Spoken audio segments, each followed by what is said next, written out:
अस्सलामुअलैकुम। आप जान रहे हैं कि हम पिछली एपिसोड में हमने बात की थी अमरीकी साम्राज्य और उसकी मुदाखलत और उसकी गद्दारी के हवाले से जो हमारे यहाँ चल रहा है। खान साहब ने जो है एक दफा फिर इस मसले को जो है इस कदर उठा दिया है कि वो जलसे पे जलसे करी जा रहे हैं। पहले पिशावर में किया, फिर कराची में किया और अब लाहौर में भी उनका जो जलसा है वो बहुत बड़ा हुआ। बहुत से लोग जो है उनकी इन बातों में आ चुके हैं और ये क्यों आ चुके हैं ये आपको पता है। ये पहले भी हम इसका जिक्र कर चुके हैं कि अमेरिका मुखालिफ जो सेंटीमेंट्स हैं और इसके अलावा मजहब कार्ड जो है ये दोनों पाकिस्तान में बहुत चलते हैं, बहुत ज्यादा चलते हैं और खान साहब जो है इनका भरपूर फायदा उठाकर हुकूमत को और इसके अलावा इदारों के ऊपर प्रेशर डालने की पूरी पूरी कोशिश कर रहे हैं। इदारों पर भी प्रेशर डाल रहे हैं और वो अपने मुजाहिरों से और अपने खासतौर पर जलसे जुलूसों की वजह से बहुत से लोग जो हैं पाकिस्तान के, वो आपको पता है, हम पहले भी जिक्र कर चुके हैं कि ये जो सेंटीमेंट्स हैं अमेरिका मुखालिफ और मजहबी कार्ड जो है वो बहुत ज्यादा इस्तेमाल होते रहे हैं पाकिस्तान की तारीख में। ये कोई नई बात नहीं है, लेकिन खान साहब जो है एक नए अंदाज से जो है इस कार्ड को खेलने की पूरी पूरी कोशिश कर रहे हैं और उन्हें काफी कामयाबी भी हासिल हो रही है। तो जानते हैं नाजरीन, आप पहले भी मैंने आपसे इससे जिक्र किया था, मैं आसिम शुजाई और प्रोग्राम जागो और जगाओ के साथ आप सबको खुशामदीद कहता हूं।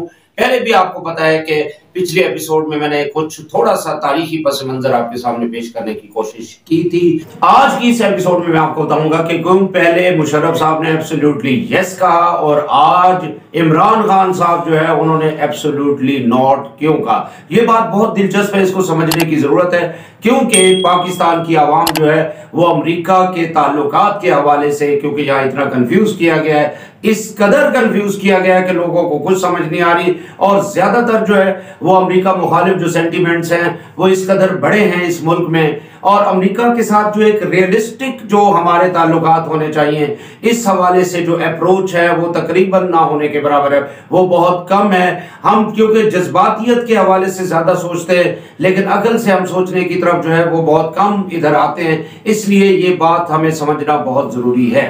तो मुशर्रफ साहब ने जिस वक्त एब्सोल्युटली यस कहा था, उन्होंने कहा था जी ठीक है जी अमेरिका बहादुर, हम आपका साथ देंगे। उसकी वजह यह थी कि उस दौर में यानी 9/11 के बाद प्रेशर बहुत ज्यादा था और मेरे ये ख्याल में मुशर्रफ साहब का जो है उस वक्त का फैसला इस लिहाज से भी दुरुस्त माना जा सकता है क्योंकि उस वक्त जो है अमेरिका से पंगा लेना बनता नहीं था, वो नुकसान हो सकता था। उस वक्त ये वाले हालात नहीं थे। अमेरिका जो है वो अभी अफगानिस्तान से इस कदर जलील होकर नहीं निकला था और अमेरिका की जो हेजेमनी थी वो इस तरह से चैलेंज नहीं हुई थी जिस तरह के आजकल हुई है और अमेरिका की जो इकोनॉमी है वो उस वक्त जो है इस तरह से मुतजलजल नहीं थी जिस तरह के आज है।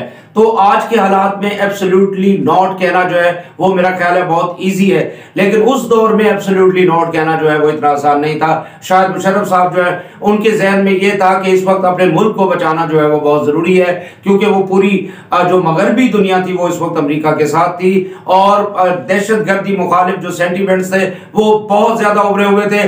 90 की दहाई में जो है Osama bin Laden and company ने बहुत ज्यादा दहशतगर्दी के हमले किए थे और 2001 में जो है वो 9/11 का जो वाकया था उससे तो जो है दहशतगर्दों के खिलाफ जो है वो बहुत ज्यादा जो है नफरत फैल चुकी थी।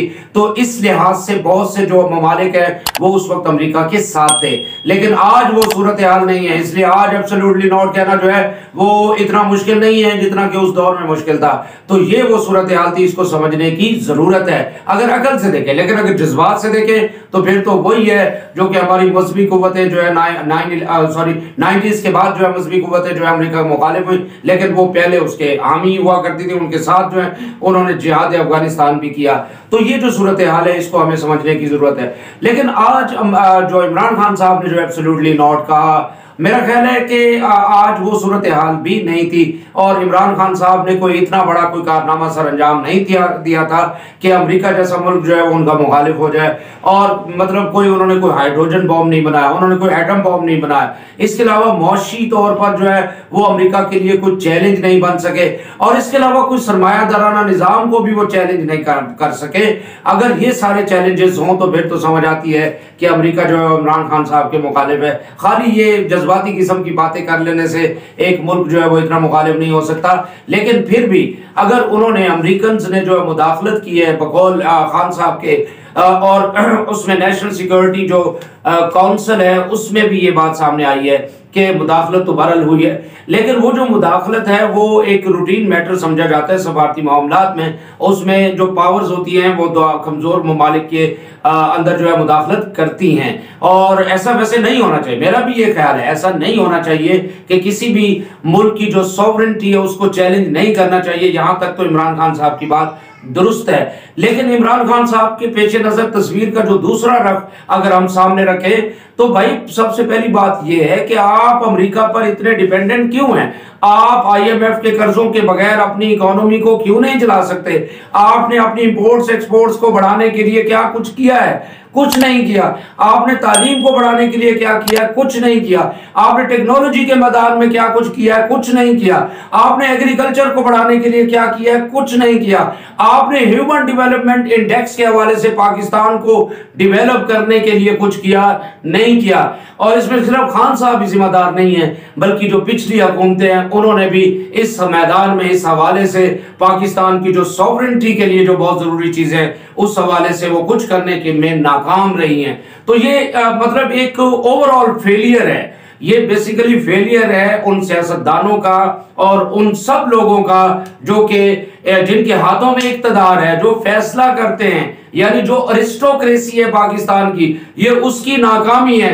लेकिन वो नाकामी जो है उसका मलबा एक दूसरे पर गिराने पर तुले हुए हैं। हम आवाम को ये बात समझने की जरूरत है कि इसमें हमारा कोई कसूर नहीं है, ये फैसला साजी में हम इन्वॉल्व नहीं है, ये फैसले जो है अरिस्टोक्रेसी ने किए हैं, हमने नहीं किए। तो ये बात हमें समझने की जरूरत है। ये बात हम समझ नहीं पा रहे। हम एक दूसरे के मुखालफत कर रहे हैं, एक दूसरे को बुरा भला कह रहे हैं। कोई नून लीग का है, कोई पीटीआई का है। तकसीम दर तकसीम का अमल जो है वो मजहबी तौर पर भी, अकीदों के तौर पर भी, सियासी तौर पर भी, समाजी तौर पर भी और लिसानी तौर पर भी, सूबाई तौर पर भी, ये सारे कार्ड जो है खेले जा चुके हैं। और मेरा नहीं ख्याल कि आज इस तरह के किसी कार्ड को खेलने की जरूरत है।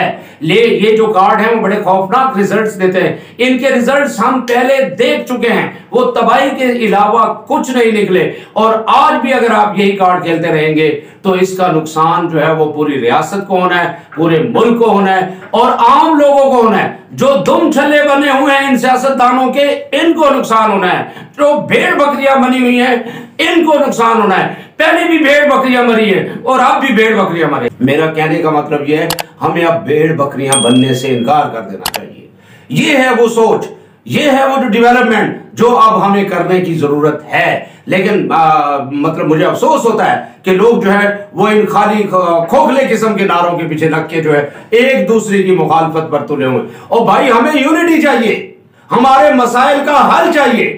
कौन मसाइल का हल कर सकता है? खान साहब इसमें नाकाम हुए, उनके पास कोई प्रोग्राम नहीं है। माजरत के साथ अगर उनके पास मुआशी मसाइल को, समाजी मसाइल को, सियासी मसाइल को, वो तो किसी के साथ बैठने के लिए तैयार नहीं है। और किसी एक पार्टी के बस की बात ही नहीं है इस वक्त जो पाकिस्तान जिन मसाइल में गिरा हुआ है। ये पिछले 73 सालों के गुनाह है जो इस वक्त हमारे सामने है। ये 73 सालों के गुनाह किसी एक पार्टी की बस की बात नहीं है। ये खान साहब के बस की बात नहीं है, ये नवाज शरीफ के बस की बात नहीं है, ये शहबाज शरीफ के बस की बात नहीं है, ये जरदारी के बस की बात नहीं है, ये किसी के बस की बात नहीं है। इन सबको जो है वो एक होना होगा। अगर ये एक हो सकते हैं, आपस की जो दुश्मनी है, आपस की जो खराबी हैं, उनको एक तरफ रखते हुए अपनी रियासत और आवाम की तरफ जब तक ये सोचेंगे नहीं, उस वक्त तक पाकिस्तान के मसाइल का हल नहीं निकलने वाला। ये है वो सोच, ये है वो जो अप्रोच जो इस वक्त हमें डेवलप करने की जरूरत है। वरना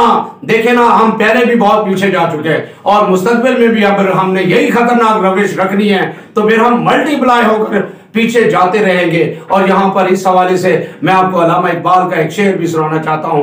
वो फरमाते हैं कि फितरत अफराद से इगमास भी कर लेती है, फितरत अफराद से इगमास भी कर लेती है, कभी करती नहीं मिल्लत के गुनाहों को माफ। ये हमारे मिल्लत के गुनाह हैं। ये एक दूसरे को बुरा भला कहने से, एक दूसरे को चोर डाकू कहने से, एक दूसरे को करप्ट कहने से, भाई चोर डाकू होते हैं और ये चोर डाकू हर जगह होते हैं। आए खान साहब के अंदर भी चोर डाकू बैठे हुए हैं, हर पार्टियों में चोर डाकू बैठे हुए हैं। ठीक है, उनका एक तरीकाकार होता है, इदारों को मजबूत करें, इदारे जो है वो एहतसाब का अमल करें, उसका ये तरीका होता है। ये नहीं होता कि कोई प्राइम मिनिस्टर उठ के चोर डाकू चोर डाकू चोर डाकू की गर्दान अलापना शुरू कर दे। ये इसका हल नहीं होता। हमें ये बात समझना होगी, हमें इदारे मजबूत करना होंगे और इदारों को आजाद व खुद मुख्तार बनाना होगा। और इदारों को भी चाहिए कि वो मुदाखलतें बंद करें, वो दूसरे इदारों में मुदाखलतें ना करें और हर इदारे को जो है आजादी और खुद मुख्तारी के साथ आइन और कानून के दायरे में रहते हुए जो है